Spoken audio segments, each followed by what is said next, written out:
What are some of the most eerie and unexplained mysteries that you have experienced in your life? Story 1. About a year ago now, I was sitting at home watching a movie and noticed out on the backyard patio a man standing there looking straight up into the air, as high as his head would go, almost like he was looking backward, and it scared me badly. The person was as still as a board. He was dressed in very nice clothes, though, a royal blue suit with brown shoes which did not really fit the scene. I grabbed my cell phone and watched him for a minute to see what he was doing before I called the police. Out of nowhere, he shook his head, almost like he was coming out of a trance, and looked around to see where he was. He took his cell phone out and started making a call. At that point, I opened the sliding door, with the screen still shut, and asked if he was okay. He sounded very frantic and said he did not know how he got there. I told him where he was, and apparently he lived a few streets over. He walked out the side gate after apologizing profusely. I have seen him a few times in passing since then, and he has seemed extremely normal, and he even drives a Porsche Cayenne. Story 2. Okay, let me preface this by saying I categorically do not believe in the supernatural of any kind. I am not religious and consider myself agnostic-leaning atheist. I have no idea why this is happening. I have owned the same house for over 23 years. It began almost immediately. My spoons have been disappearing at an alarming rate. At first I blamed the kids, but it did not stop even after they moved out. I lived alone for many years and they would still vanish. I checked the garbage. I have searched corners and every place where they could conceivably be and not be. I once bought 120 metal teaspoons, and they were all gone within a year and a half, more than 10 per month. Oddly, the plastic spoons still disappear, but much more slowly. I will count and keep track of them, and that slows it down, but they somehow keep vanishing. My granddaughters now live with me, but it does not seem to be a factor. It is worst in the fall for some reason. I estimate I have lost more than 1,000 spoons somewhere in this house, and I cannot find them. No, I am not senile or crazy. Others have noticed the spoon issue here. I cannot explain it and have stopped trying. I do not care if anyone believes this or not, but you asked and I was in the mood to type it out. I just counted and I am down to 7 spoons, 3 teaspoons, and 4 tablespoons, with 3 teaspoons missing since I last checked sometime last month. Story 3. Okay, so me, my 12-year-old brother, and my dad visited Pakistan to see some relatives. This was my first ever trip to Pakistan, as I am from the United Kingdom, so everything came as a shock to me. But the most chilling thing I have ever experienced happened during this trip. We all went to a family member's house, and my younger brother and I decided to go upstairs alone and explore the house, since we had already been there for about 3 hours and were bored. I need to explain that my brother is always joking, never serious for even a single second. And this is the only time in my entire life I have ever seen him show such dread and fear. We went up the stairs and down the hallway, where there was a completely pitch-dark room that I was walking toward, when I looked back and saw him frozen on the stair steps, just staring at the room in absolute horror.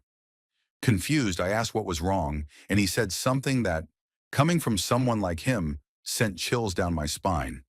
That the whole place was not right, and that there was so much pain and suffering there. And then he ran back downstairs without saying a single word until we left that house. When I asked him about it later, he just kept saying that the house was messed up, that he was not going back, and that there was something wrong with that family. 7 years later, I finally got the full truth after my dad reluctantly told me the story, and it made everything 1,000 times worse. The house had previously belonged to a man who abused his daughter, who had severely disabled triplets, and after that he killed them all and then threw himself in front of a moving train. There is no way my brother could have lied, faked it, or even known about this story, considering neither of us could speak the language.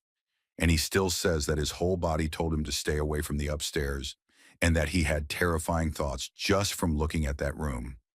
He is the type of person who, if he were lying, would admit it 2 minutes later, just so he could laugh in your face. So the fact that he somehow sensed the history of that place and reacted the way he did is completely unexplainable to me.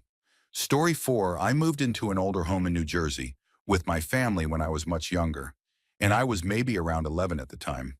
We were getting our things moved in and situated one day, furniture and boxes everywhere, when I noticed something very strange. Where my parents had placed a trash bin behind the door that leads into the garage, I discovered an outline of a similarly sized child on the wall behind the bin. The outline looked as if someone had traced a child in a resting position against the wall, but menacing facial features had been drawn into it, with demonic-looking eyes and a very narrow smile showing sharp teeth. Beneath these features was the name Nikki, and all of it was contained inside the outline. My parents must not have noticed it because it was only a few feet tall and drawn lightly in pencil. It disturbed me and my younger siblings deeply, and when I showed my parents, they laughed and were completely convinced that we were pranking them with this disturbing drawing in our new house, even though we were not. Fast forward 2 years later, and my father was doing some work upstairs in an attic cubby, moving storage bins around to make room for more items. While doing this, he bumped into a wooden 2x4 that was part of the attic structure and noticed it was very loose. He pulled on it and was surprised when it came out easily. And behind the board was another drawing, a familiar small outline of a child with demonic eyes and sharp teeth, except this time it also had a crudely drawn dress. Story 5. When I was around 12 or 13 years old, I was biking around the neighborhood with some friends when one of them mentioned a house nearby that was supposedly haunted, so of course we decided to go check it out. When we arrived, it definitely looked like no one was living there, as the yard was overgrown and the house appeared abandoned. We spoke to a neighbor across the street, and he confirmed that the family had moved out and no one had moved in, and that nobody was there since he had been doing yard work all day and had not seen anyone come or go. We decided to investigate and walked around to the back, where there were even more signs of abandonment. The backyard was empty, but you could see where a table had once been, and there was a small waterfall feature filled with stagnant water and mosquito larvae. To our surprise, the back door was unlocked, so we walked into the kitchen, which was completely empty, with nothing in the cabinets, no chairs or table, and only an island left behind. That was why we completely froze when we suddenly heard a woman crying softly to herself. We stood there in terror until someone made a noise, and the crying abruptly stopped with a sharp inhale before a woman's voice asked who was there. We immediately ran out of the house, sprinted through several neighboring yards, and did not stop until we were far away and out of sight. We were terrified but also strangely intrigued, and being young and reckless, we decided to go back. When we returned, the house was completely empty, and we walked through every room, including upstairs in the basement, where there was only some water damage and nothing else of note. It was just an empty house that had been crying less than an hour earlier, and I still do not know what happened that day. But something was there with us the first time, and we all experienced the exact same thing. Story 6. A family member's house was always known to be haunted when I was a child, not in a frightening or violent way, but more in a quiet and unsettling way where something just felt off.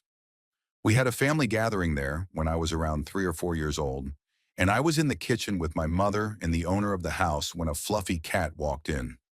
I pointed at it and excitedly reacted, but my mother looked confused and asked me what cat I was talking about, and I pointed again.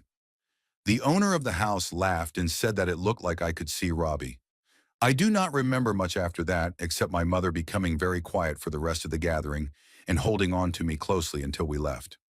Years later, after the owner passed away, I mentioned the cat to my mother, along with a few other strange things that had happened there, and she admitted that she had been unsettled because the cat was not actually there.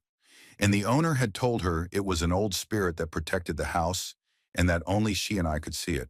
The owner had even asked my mother to keep an eye on me and let her know if my ability ever continued into adulthood, although I do not think it did. The owner was well known for claiming to be a psychic and a medium, but I never thought much of it until I heard that explanation. And even now, I clearly remember seeing that cat, and I still think about it from time to time. Story 7. When I was about 10 to 12 years old, a neighborhood friend and I were camping in the woods, although in reality we were only a couple of acres behind his house in a patch of forest that backed up to a state park, which was about as close to real camping as I was comfortable with. We had one of his family dogs with us, a beautiful and very protective mixed breed named Abby, and she was not the type to startle easily. In the middle of the night, we started hearing movement in the forest, and Abby began growling and sniffing the air, which we assumed was probably a deer. until we unzipped one of the tent windows slightly to look outside and clearly saw a human figure standing in the moonlight near a tree, just watching us. We scared ourselves badly and decided to quietly put our shoes on and run back to his house, abandoning the campsite for the night. But the moment we opened the tent, Abby charged toward the figure, which immediately ran off into the darkness. Abby eventually made it back by morning. The second experience is much shorter and a bit stranger. I grew up in the southern United States, where late summer and early fall nights often cool down and become extremely foggy. My maternal grandfather had turned his old family farm into a subdivision where I grew up, so he knew the area well, and we were always warned about deer once we started driving because they were everywhere. I was around 17 to 18 years old and driving home one foggy night, fast and careless the way teenagers often are, when I clearly heard my grandfather, who had passed away a couple of years earlier, tell me to turn my headlights on high beam, more in my head than out loud. I was startled but did it anyway, and immediately saw a group of deer crossing the road that I never would have noticed otherwise. I did not mention it to anyone, but the next morning my mother had placed a package of deer whistles outside my bedroom door, the kind you attach to your front bumper, and she told me she had dreamed that my grandfather instructed her to buy them for me. That moment still comes up in conversation 15 years later. Story 8. When I was 6 years old, my grandparents took me to a Christian youth revival type event that included skits about resisting the devil, group singing focused on faith, gymnastic performances, and martial arts demonstrations where boards were broken as part of religious messaging. Between the acts, the presenters gave speeches about the importance of belief and warned that evil influences were present in the world, waiting to harm people. One story in particular stayed with me because it was extremely grim, as the presenter described how a group of Satanists had been kidnapping people and consuming them, claiming that police across the border had discovered a so-called hell house where a large cauldron filled with human remains had been found, belonging to a young man taken from the streets who was allegedly kidnapped, tortured, killed, and turned into a stew to grant the group supernatural powers. I was told this as a child during the summer of 1988. Years later, out of curiosity, I looked into the incident and found that a student named Mark Kilroy had indeed been kidnapped, tortured, murdered, and placed in a cauldron by a cult leader and his followers in an attempt to gain protection from law enforcement and rival groups. But this crime occurred in March of 1989, the year after the revival I remembered attending. All the details matched except the timing, which left me wondering how the presenters could have known about it, whether they were referring to a different crime, or whether my memory was somehow distorted. When I asked my grandmother about it, she said she had no idea what I was talking about and denied ever taking me to a youth revival at all. And to this day, I have never been able to explain what I experienced. Story 9. I used to be part of a search and rescue patrol, and one night we received a very strange call about a loud car crash reported by a nearby resident in a rural area. But when emergency workers arrived, the victims were nowhere to be found. We were dispatched to the scene, and at the end of a very long dirt road, there was a 90-degree turn with an embankment. The car had clearly been traveling at a very high speed, missed the turn, struck the embankment, launched into the air, and came down so hard that the front of the vehicle gouged a deep hole into the ground on impact. The windshield showed 2 shattered impact zones where the passengers' heads had hit, covered in blood and hair, and there was more blood inside and around the car. The scene was disturbing and did not look survivable, especially given the mangled condition of the vehicle, and we fully expected to find bodies nearby. Police officers, police dogs, firefighters, and our entire search and rescue team searched the area for hours, but no victims were found. As night fell, the situation became increasingly unsettling because there was clearly a severe crash with no sign of anyone involved. After about 3 hours of searching, an emergency call came in reporting a bloody dead body found in the bed of a parked pickup truck in the driveway of a rural home a couple of miles away. A family returning from vacation had discovered it and immediately called for help, so 2 police units were redirected from our search to respond. We all assumed this would finally explain everything, but when the police arrived at the house, there was no body to be found. There was blood but no sign of a person. A second search radius was established from that location, and we searched through most of the night. We were called back again the next morning, but no bodies were ever located, and eventually the search was called off. To this day, I have no idea what actually happened. Story 10. This happened during cold weather survival training, which lasted 3 days in the mountains with occasional temperatures dropping below zero. There were 12 students, each positioned about half a mile apart, and we were given a type of flare launcher to use if you hit a moment where you felt you were in serious danger, with instructions to head toward any flare you saw. I was in my shelter freezing when I suddenly saw a flare go off, and my heart dropped as I grabbed my gear and rushed toward it. As I got closer, I saw 3 more flares go up from different locations. And that is when panic set in, because one flare was bad enough, but 4 meant something was very wrong. When I got within about 100 feet of the first site, I saw another student's shelter and announced my approach, then walked up to find him completely fine, with a fire going and everything in order. I asked if he had fired a flare or seen the others, and he said no and showed me his flares, none of which had been used. I checked him over and he looked fine, but he barely spoke, which felt unsettling, so I stayed for a bit until he pointed toward the door. I took that as my cue to leave, said I was heading back if he was okay, and he nodded. As I walked back toward my own site, I felt increasingly uneasy, with the hair on my arms standing up the entire way. When I started to get back into my shelter, I realized someone was already inside. For a brief moment, I thought it must be another student, until the figure looked up and stared at me without any expression.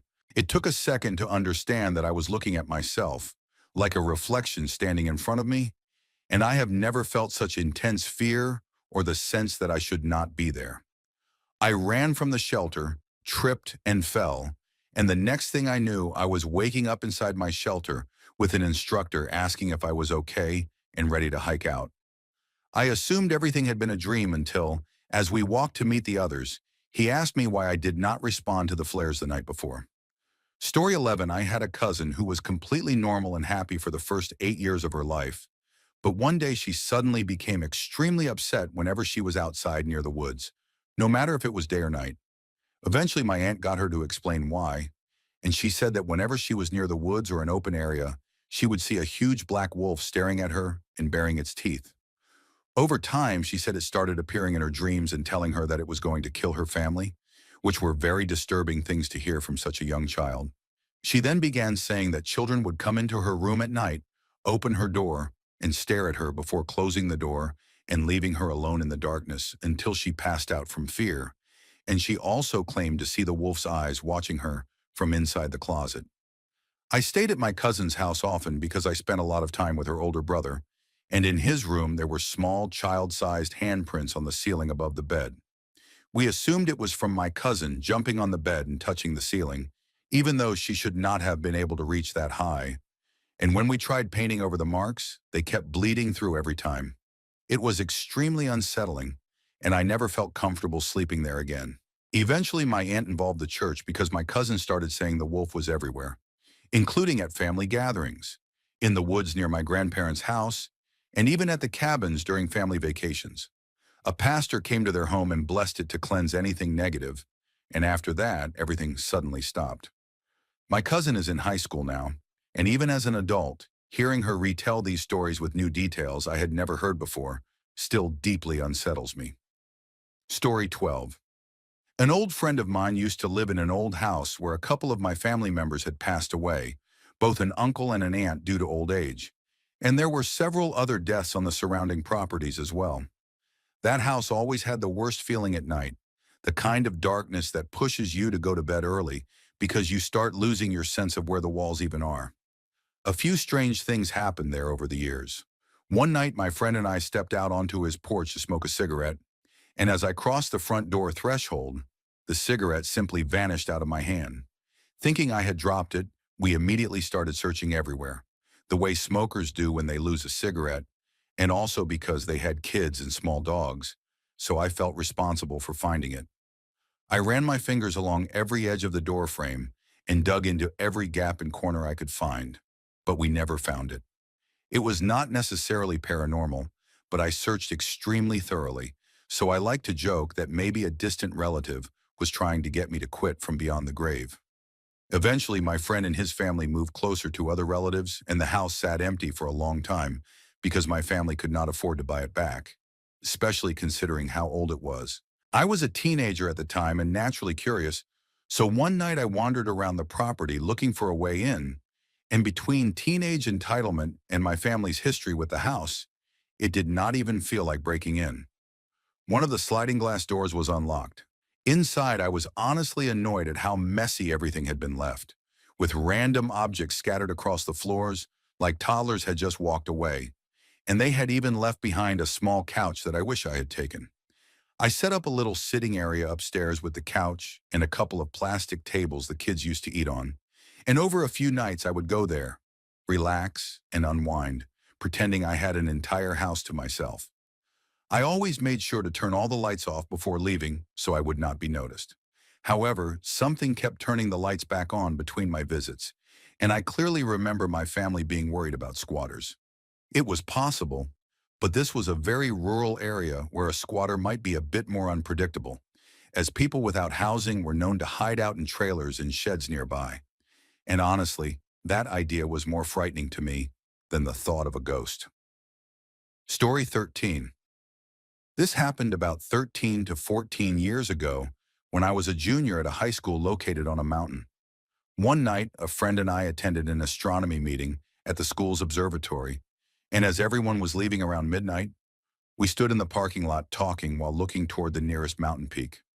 Suddenly, a bright reddish-orange ball of light came speeding toward us from the far side of the peak, high up in the sky.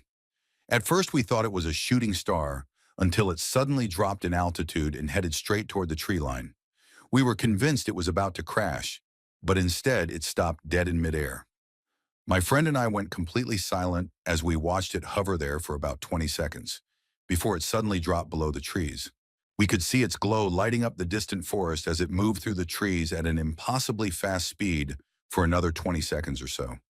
Then it shot back up into the air, hovered briefly one last time, and vanished instantly, as if someone had flipped a switch and turned it off. We stood there in shock for a while before finally reacting, and to this day I have no idea what we witnessed. The sky was perfectly clear with no clouds, so it was not ball lightning, and if I had seen it recently I might have assumed it was a drone. But this happened long before drones were common, and even then, I cannot imagine a drone moving like that, and especially through trees. Story 14. When I was a kid, around 9 to 11 years old, I used to help my grandmother with her livestock during the summer and would stay by myself in a cabin up in the mountains for about a week at a time. It was actually pretty amazing being surrounded by nature and living alone like that. One day I went out into the forest to check on the cattle, and once I found them, I stayed nearby for roughly 3 hours.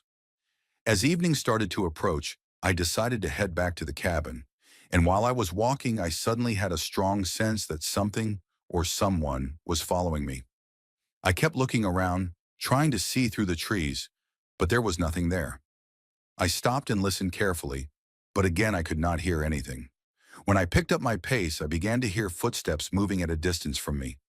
Using my peripheral vision to my right, I briefly saw something pale behind a tree, like the shape of a naked person, and it looked like a woman.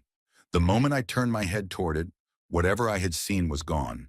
A shock went through my entire body, and I started running back to the cabin as fast as I could. Once I got there, I rushed to get the sheep back into their corral and then locked myself inside the cabin, terrified by what I thought I had seen. When my mom and uncle came to check on me later, I told them everything, but they had no idea who or what it could have been. They believed me but were completely confused, and my grandmother also had no explanation and suggested it might have been a neighbor trying to scare me, which, if that was the case, definitely worked. Story 15. I had a nightmare on the night of April 9th into the morning of April 10th, 2007, and it was far simpler than most of my dreams, which usually involve long chases and changing locations. But it was much more disturbing. In the dream, I was inside my parents' house, and there were several dozen people there, none of whom I could recognize by face or name, but somehow I understood that they were all my friends and family. I realized that we were being held hostage by a man with a gun who did not seem to want anything in particular, but was clearly angry and would not let anyone leave. Suddenly, he began walking up to people one by one and shooting them in the head in a cold and detached manner. I witnessed everything in vivid detail, but it felt like I was not actually part of the scene, only forced to watch helplessly. The gunman stood out clearly in my mind, as he appeared to be Asian, with short hair, glasses, and a khaki-colored vest with cargo pockets.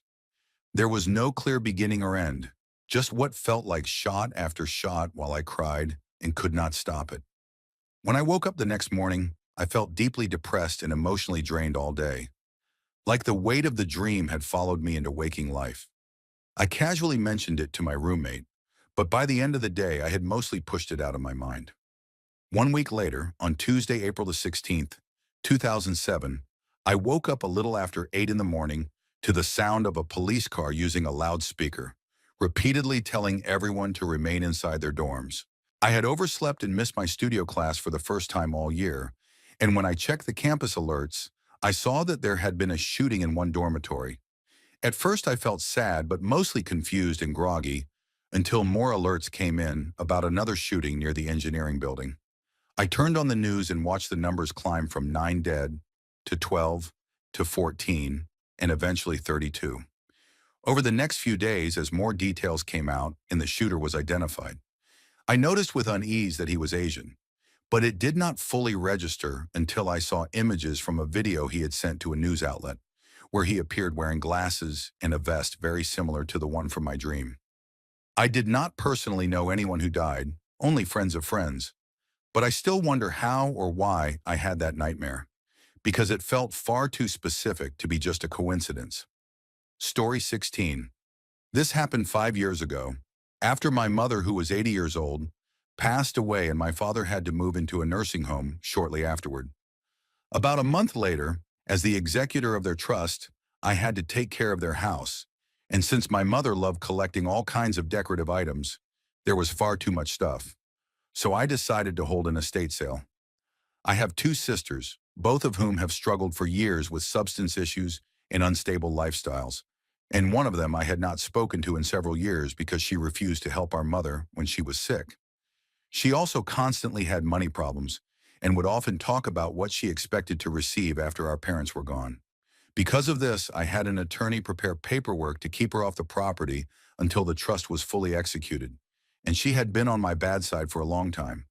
When my other sister found out I was planning the estate sale, she told her, and that sister showed up at the house unannounced, walked straight in, and started yelling at me and getting in my face. At the time, I was pricing items, and on the kitchen counter there were stickers, pens, a pair of scissors, and my tablet playing music. When she started shouting, my back was to the counter, so I turned around to turn off the music. But because I was upset and flustered, I could not immediately find the volume control. As she kept yelling insults at me, I felt myself losing control, and while my hand was moving along the counter, it brushed against the scissors. For a brief moment, an intrusive and frightening thought crossed my mind about using them just to make the noise stop. But before I could act, my left hand reached over and pulled my right hand away from the scissors, and I watched it happen without even feeling it. I stood there staring at my hands as she stepped back and started going through items on the tables. I then told her I was calling emergency services and that she needed to leave immediately. I went into another room to make the call, and she left about 1 minute before the police arrived. Story 17. I am probably late to this and it will get buried, but I have never shared it before. So why not? I seem to have small premonitions that are not really important, more like a random and useless ability to think things right before they happen.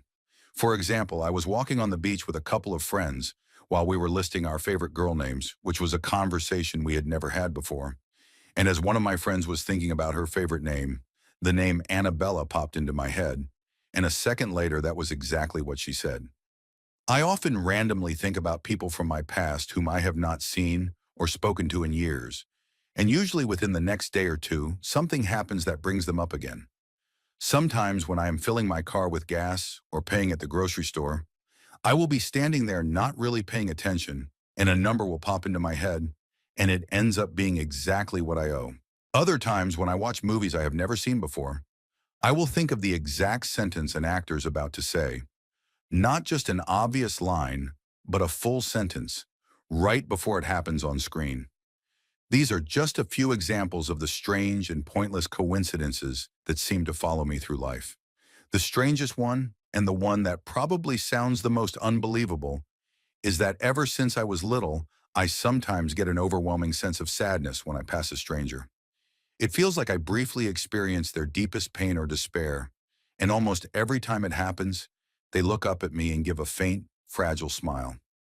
It always leaves me feeling heavy afterward, like their life is very dark, and I honestly do not know what it means, or if it even means anything at all, but it has always stuck with me. Story 18. I rented an old farmhouse for a few months, and one day my ex-girlfriend's father was baling hay when he saw an elderly woman standing in the second-story window, staring down at him in the middle of the afternoon. There was no one else living in the house at the time. He was a big, tough farmer type, so it surprised me how shaken he was when he admitted he was scared out of his mind. Not long after that, I found out that one of my relatives had originally built the house and lived there. They had a severely disabled son who was reportedly kept locked in a shed and was not allowed inside the house. Coincidentally, my mother and her three sisters had stayed the night there once in the 1960s when they were little girls, which only came up because I happened to mention where I was living at the time. My mother still remembers how uncomfortable the house felt. Later on, while I was out of town, my girlfriend stayed there alone and slept upstairs in one of the bedrooms. She said that during the night she saw an old woman standing by the window across from the bed, looking out over the meadow, and then slowly turning her head to stare directly at her. She ran out of the house screaming in the middle of January and refused to ever stay there again, moving out the very next day. I personally spent many nights there and never saw anything unusual, but the farmhouse is still standing. My sister lived there briefly afterward and lasted about a month before leaving after hearing strange noises and feeling sudden cold drafts inside the house in July, which is extremely hot where we live in Missouri.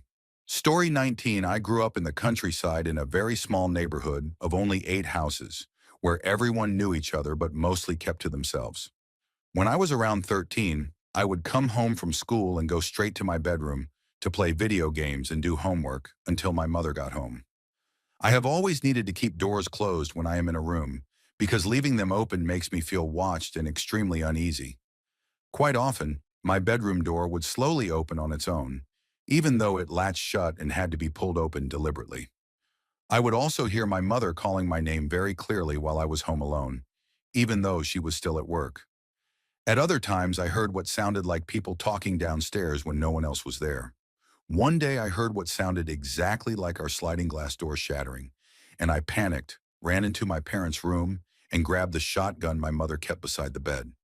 It was just the two of us living there, and I was a responsible kid who understood gun safety. My heart was racing as I stood at the top of the stairs with the gun pointed forward, my finger away from the trigger, and shouted for whoever was there to get out. I heard what sounded like glass crunching, and then silence. I slowly went downstairs, terrified, only to find that nothing was broken, the sliding door was intact, and there was no sign of anyone having been there. I put the gun away, went back upstairs, and cried. The last time I stayed home alone was another afternoon when I was in my room playing a game, and suddenly there was a loud boom. The floor shook, and my bedroom door flew open so hard that it dented the wall. I ran out of the house barefoot, and the front door locked behind me, leaving me outside until my mother came home hours later and found me sitting on the steps crying. After that, she arranged for someone to stay with me, and I never stayed home alone again. My sister lives in that house now and has never experienced anything strange, but I still have occasional unexplained experiences in the house my husband and I own.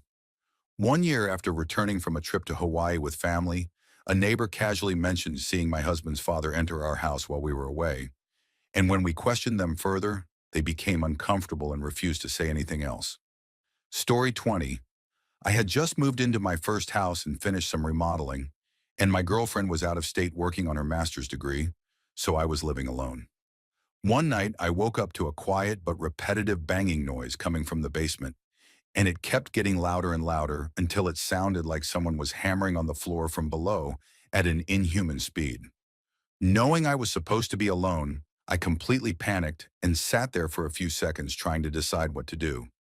I am not superstitious or religious, so my first thought was that some unstable person had broken into my basement and was either taunting me or trying to break through the floor.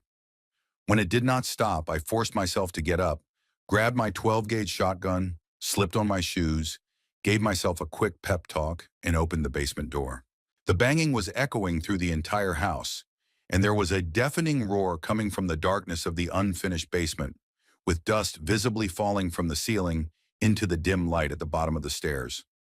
As I carefully made my way down, I realized that all of the water pipes were violently jumping up and down in their hangers and slamming into the ceiling, while the flexible rubber hoses connected to the washer and dryer were swinging wildly, and the laundry sink faucet was vibrating and spraying water.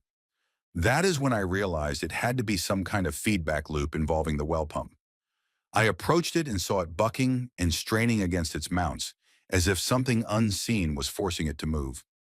I unplugged it and everything immediately went silent. When I plugged it back in, it kicked on briefly, shut off, and one pipe banged against the ceiling. Then it kicked on again and hit harder until the whole cycle started over. I later figured out that my remodeling earlier that day had trapped air inside one of the water risers, causing it to act like a pneumatic spring that created the violent oscillation. Once I released the trapped air from the kitchen sink, it never happened again. But I did not sleep for the rest of that night because it was one of the most unnerving moments I have ever experienced.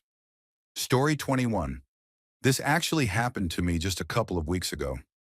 I was home alone, and my mom works about half an hour away, so she texted me around 3 in the afternoon to say she was on her way home. I had just finished working out and decided to take a shower. For context, I have a fairly large dog who is incredibly sweet but always barks when someone walks past the house or comes home, and she gets very excited, so you can always hear her. About 10 minutes later, I heard the back door close, which I thought was strange, but I assumed maybe my mom's text had been delayed. What really bothered me was that my dog had not made any noise at all. After I finished showering, I walked down the hall and heard a strange whirring sound coming from the basement, while my dog was completely asleep on the couch. Holding my towel tightly, I reluctantly opened the basement door, turned on the stairlight, and went down, then switched on the main light to see a toy car driving in circles around the room. The problem was that it was a remote-controlled car that had been sitting untouched on a shelf for at least 10 years. I grabbed it, ran upstairs, threw it into the garbage outside, and after closing the door, I distinctly heard the sound of a woman laughing. When my mom got home later, I was still shaken, and we searched the entire basement together. But no one was there. All the doors and windows were locked, and I could not find the remote control for the car anywhere. Later that night, while my parents were asleep, I heard my dog growling, which is very unlike her, and when I finally worked up the courage to leave my room, I found her sitting calmly in front of the basement door, quietly growling at it. Story 22. When I was 8 years old, my grandmother's liver began failing. She was an alcoholic and continued drinking even after her diagnosis, slowly destroying her health. She spent the last month of her life in the hospital, and during her final week, she was completely unresponsive. On the night she died, I had a dream about her. In the dream, she woke me up and told me she loved me, and how sorry she was that she had not been the grandmother she should have been. She asked me to tell my Meemaw, her mother, how sorry she was for everything she had done to her, and then asked me to tell my mother and aunt that she loved them too, even though she never knew how to show it. She said she wanted us all to know that we were her whole world, but she had always been afraid we would turn away from her because of her past. I woke up crying and told my mom what had happened, and at that exact moment we received a phone call saying my grandmother had passed away just minutes earlier. Years later, I learned how much that message meant to my mother. As a child, I did not know the full extent of my grandmother's life, including how much pain and chaos had surrounded it, and how deeply my mother believed she had never been loved by her. That dream ended up healing a part of my family's broken heart. I am religious, so the dream never felt mysterious to me, as I have always believed that all living things have souls, but it has always deeply affected the people I have shared it with. Story 23. I was at home holding my baby daughter when an overwhelming feeling of calm and happiness washed over me. She was only a few months old, and while I was cuddling her, she suddenly turned her head, looked up at nothing, smiled, and giggled. At that exact moment, I clearly heard my papa's voice, my grandfather say, "Hello, wee darling," in his thick Northern Irish accent, exactly the way he used to speak to my sisters and me. My daughter smiled and giggled again, and I immediately became emotional. My papa had passed away about a year earlier, and I like to believe he had simply stopped by to meet his new great-granddaughter. She is almost 4 years old now and still talks to her papa from time to time. My house has always had a warm and peaceful feeling to it, and everyone who visits comments on how calm and comforting it feels inside. I cannot explain where it comes from, but it has been noticed by many people, and I often feel a presence there, not in a negative way, but more like something gentle and reassuring. I also seem to sense when someone close to me is about to pass away, either as a feeling of dread or a quiet certainty, and the call usually comes shortly afterward. Several people in my family seem to share this kind of intuition, like knowing when something important is about to happen, or feeling guided to act or avoid certain things, and it has always felt like something woven naturally into our family's lives. Story 24, I used to work with my stepfather doing general contracting, handling a wide range of projects like drywall, painting, roofing, flooring, and small plumbing or appliance installations. We were finishing up work at a private middle school that had remodeled one wing of its campus, and it was our last day on the job, so we were mostly doing cleanup and final touches. We had just finished painting drywall patches in the teacher's restroom and were ready to reinstall and wire the electric hand dryer. I was in the hallway outside the restroom when my stepfather told me he was heading to the hardware store to grab some screws and would be back shortly, leaving me alone in the wing with the power shut off and no students or staff allowed in the area. While touching up paint in the hallway, I heard a brief scraping noise, like metal dragging across concrete, but it only lasted a second. I went into the restroom and saw the disconnected hand dryer sitting on the cabinet, even though I did not remember placing it there, but I brushed it off and set it on the floor near the sink. When I returned to the hallway, I heard the same scraping sound again, and when I went back into the restroom, the hand dryer had somehow moved across the room and was now against the opposite wall, even though no one could have entered without me noticing. Feeling uneasy, I opened the door wider to let in more light and mounted the dryer back onto the wall. As I walked down the hallway toward the breakers to restore power, I clearly heard the hand dryer turn on and shut off, despite the electricity still being disconnected. I immediately ran to the breaker panel, turned everything back on, and called my stepfather to tell him the job was finished. A few days later, our boss contacted us saying the hand dryer was not working, and later messaged that the wires had never been reconnected, which made no sense because I distinctly remembered doing it. My stepfather heard my explanation but remained skeptical, and to this day I wish I could explain what actually happened in that empty hallway. Story 25. This does not really qualify as eerie, but I have never been able to figure it out, and considering how badly it could have ended, it is something I still think about from time to time. When I was about 4 years old, I decided to run away from daycare with a friend and go to his house. Because we were bored and, being four, it seemed like a reasonable idea at the time.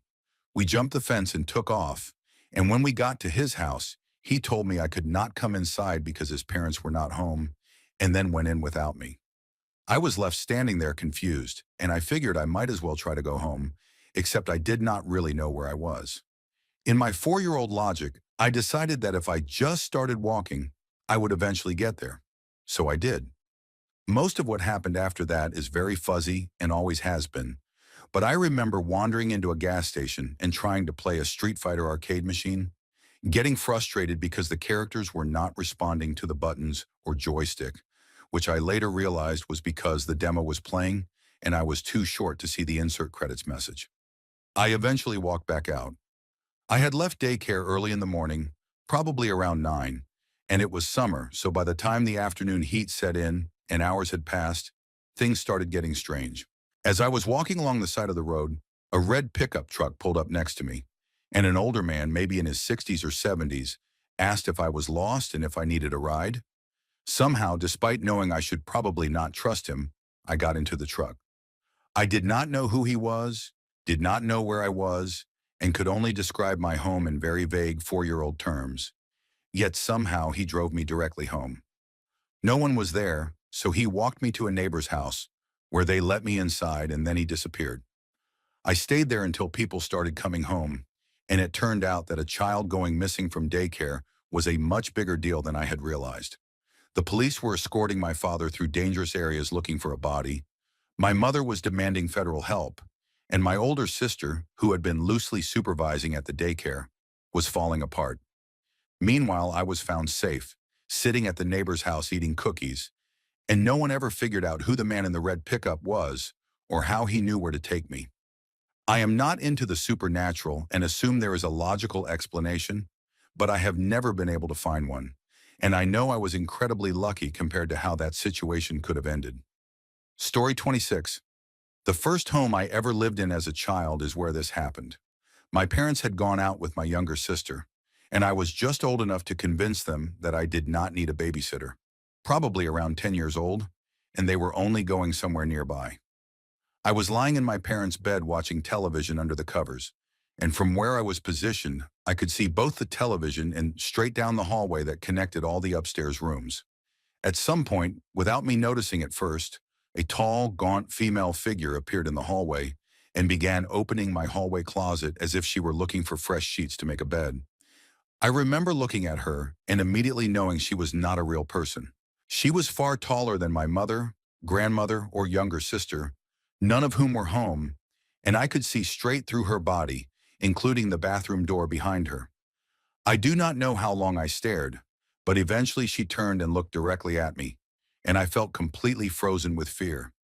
I pulled the covers over my head and shook for what felt like several minutes, and when I finally worked up the courage to look again, she was gone, but the hallway closet door was still open. Years later, after watching a series that explored the idea of time overlapping itself, I began to wonder if what I saw was not a ghost at all, but some kind of moment from the past bleeding into the present.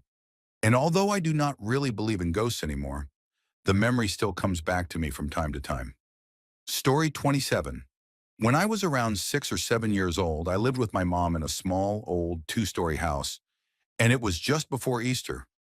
I woke up in the middle of the night needing to use the bathroom, but being lazy and half asleep, I went back to sleep instead.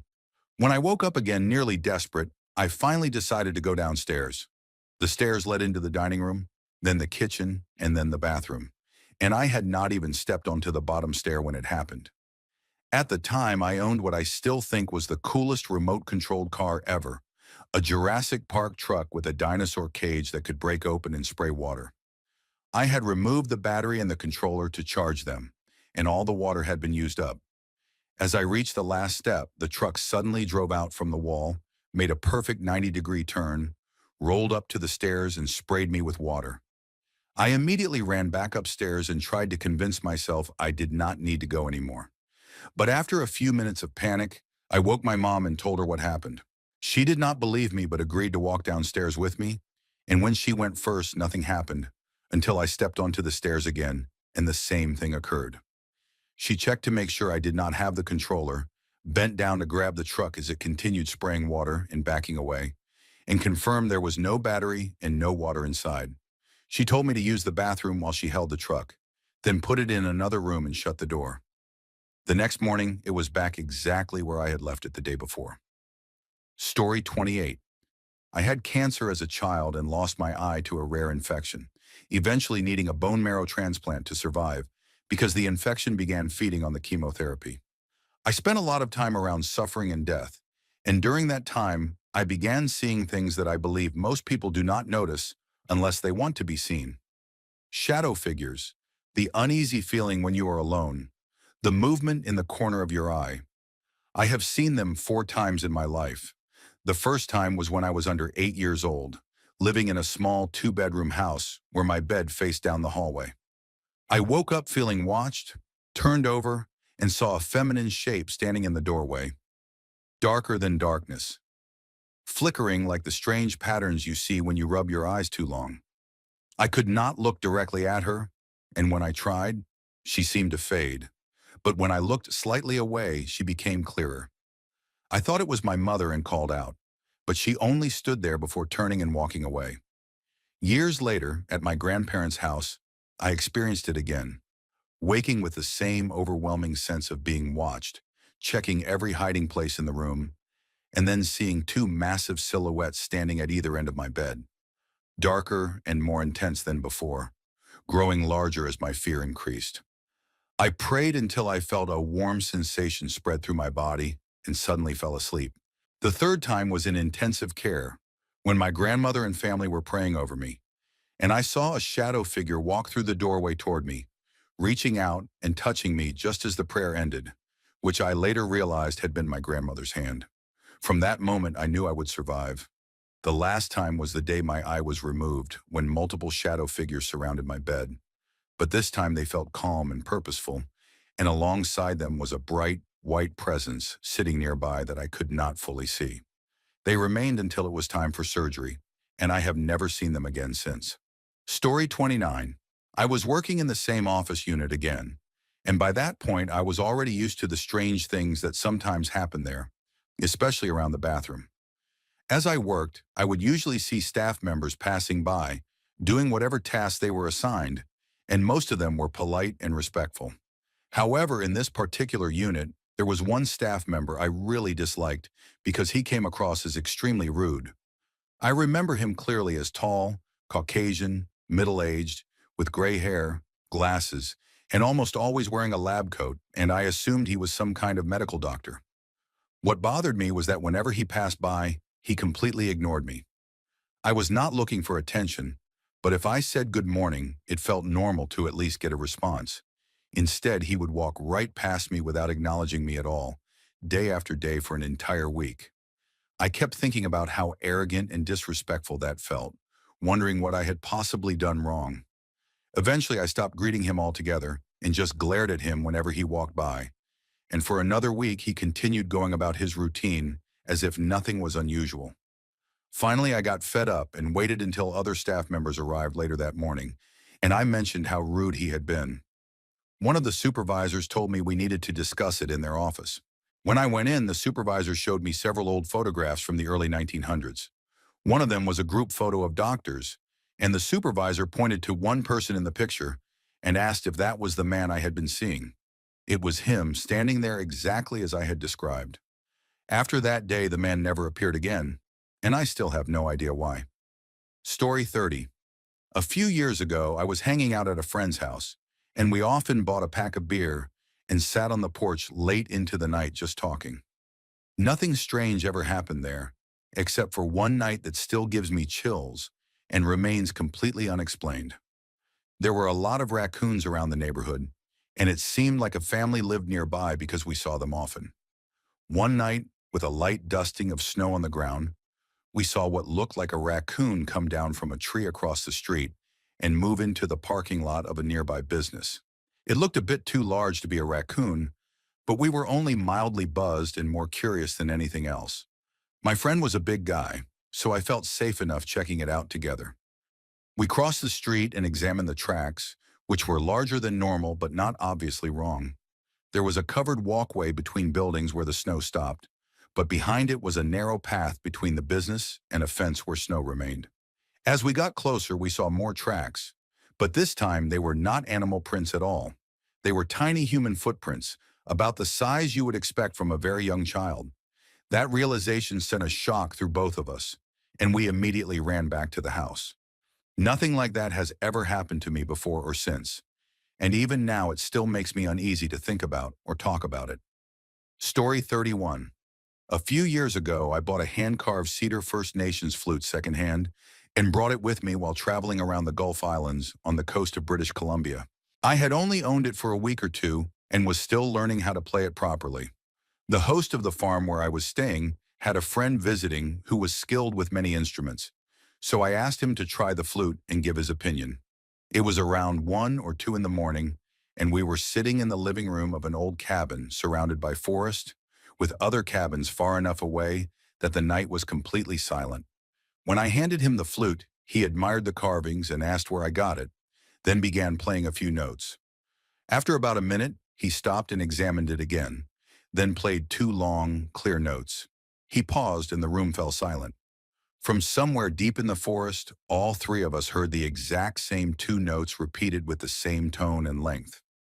No one spoke, but we all looked at each other, silently acknowledging what had just happened. He played another single note, higher in pitch, and after a brief pause, the note echoed back again. This happened once more with two different notes, and at that point the host, who had been pacing the kitchen, realized the sound was somehow coming from the dishwasher, but in a frequency that sounded completely unlike its normal operation. It was an odd and anticlimactic ending, but all three of us agreed it was more than coincidence.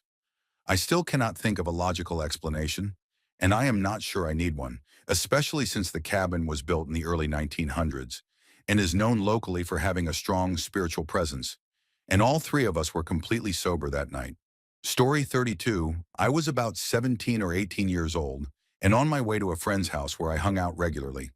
When I arrived, I got out of my car and noticed a storm blowing in, with heavy wind and flashes of lightning, so I hurried inside. My friend was there with his girlfriend and a couple of her friends whom I did not know, and they were taking shots of blue vodka and becoming more irritating by the second. I decided to leave and was there no more than about 20 minutes. On my way out, I stopped on the covered porch to light a cigarette and noticed that the air was completely still, with no sign of a storm at all, which was a complete change from just minutes earlier. As I stepped off the porch and walked toward my car, looking down at the ground, I heard a loud rustling sound. My car was parked beneath a tree, and I saw that a large branch directly over it was violently shaking up and down, like something was trying to rip it off the tree. I walked slowly, feeling extremely uneasy, staring at the branch and trying to figure out what could possibly be causing it, thinking that no animal around here could move something that big. I live in Missouri, and there are certainly no large predators like that here. As I reached for my car door handle, still watching the branch shake, I saw the faintest blue light shoot straight up and out of the tree, accompanied by a very quiet sound, like the soft pop of a firework just before it explodes. I yelled in shock and ran back to the front door of my friend's house, convinced something terrible was about to happen, like lightning striking my car. I went inside shaking and sweating and told everyone what I had seen, but they laughed and thought I was making it up. I told my dad and sister later and got the same reaction. 8 years later, I still have no idea what that was. And I rarely tell the story because it makes me feel like I sound crazy, even though I know exactly what I saw. Story 33. My roommate told me recently that she woke up in the middle of the night to see a woman standing at the end of her bed. She knew that my mother had passed away, but had never seen a photo of her. She described in detail what the woman looked like and what she was wearing, which matched what my mother had been wearing when she died. She thought it might have been sleep paralysis, but she said she was able to move. What she did not know was that the anniversary of my mother's death was that same week. I had just moved into that place, and strange things always seem to happen whenever I move in with someone new. I joked to myself that my deceased mother had decided to check in on me and ended up terrifying my roommate. At least this time it did not involve kitchen cabinets flying open or broken glass on the floor. Another time, a few months after my uncle passed away, I took some of my dad's alcohol while he was away for the weekend and poured myself a single drink of Guinness, which had been my uncle's favorite. I only drank about half of it, then went to the bathroom, and when I came back, the bottle was completely empty, with no sign of anyone having poured it out. About a year after my mother passed, when I was living alone in the house where she died, I would wake up to find the kitchen cabinet doors open, which stood out because she had a habit of sleep eating when she was alive. Many other strange things have happened to me over the years, and I tend to blame them on the loved ones I have lost, and I still have even more unsettling stories I could tell. Story 34. My grandfather was halfway through building our family cottage when my mother was very young, but he was tragically killed by a drunk driver, and the cottage was never finished during his lifetime. This happened long before I was born. Eventually, a local church helped my family complete the cottage after his death. It was a very modest structure but sat on a beautiful piece of land by Lake Huron in Canada. When I was a child, we spent many summers there, and it was basically a simple cabin with a single television channel, a fireplace, a basic kitchen, a septic tank, and lake water running through the shower.